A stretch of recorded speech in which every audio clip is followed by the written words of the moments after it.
and we can talk about the Rams going to Arizona.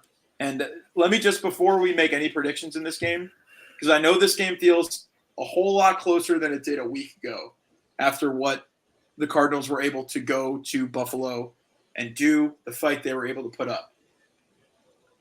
But Sean McVay has been the head coach of the Los Angeles Rams since 2017. Trivia question, Christian. How many games do you bet in 15 games? How many games do you think that Sean McVay has lost to the Arizona Cardinals as head coach of the Rams? Put you on the spot. 0.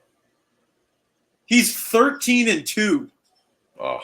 13-2, and he's never lost a game in Arizona.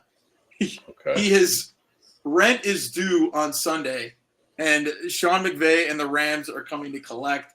And I think it's just as simple as Sean McVay being a better offensive coach than Jonathan Gannon is as a defensive coach. And this also has to do with the fact that I don't trust this young Arizona Cardinals defense quite yet against a player like Matt Stafford, against an offense like the Rams. Even without Puka Nacua, I think that this Rams offense will have enough to get it done, as they seemingly always do against Sean McVay's Rams. And there were some Rams teams that weren't that good during that stretch.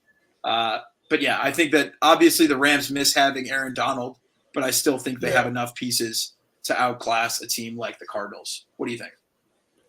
Yeah, I think take money line on the Rams would be a great bet. I am concerned about the injuries across the offensive line for Los Angeles, as well as their cornerback situation. Steve Avila went out.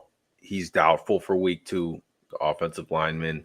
Joe Noteboom is out. Havenstein, I believe, could be back next week, but he was out in week 1. So they do have some concerns on the offensive line, concerns in the secondary with Darius Williams being out.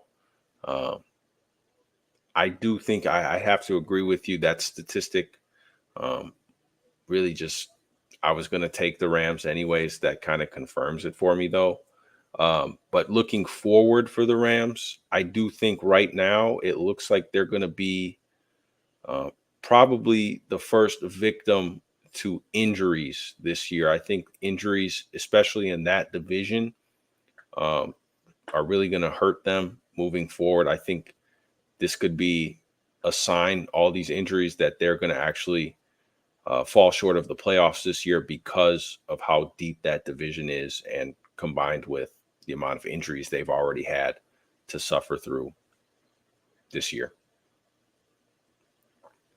That's a good point. That is quite a few injuries along the offensive line, and I know that Stafford and McVay can work magic, but there's only so much you could overcome if you're running for your life back there. So those offensive line injuries are definitely key, but I still got to stick with, historically, McVay has been able to find out how to beat the Cardinals every single year. Yeah. So I'm going to roll with Yep. Yeah. I just want to say I think Seattle and San Francisco are 2 better teams in that division right now going forward. Yeah.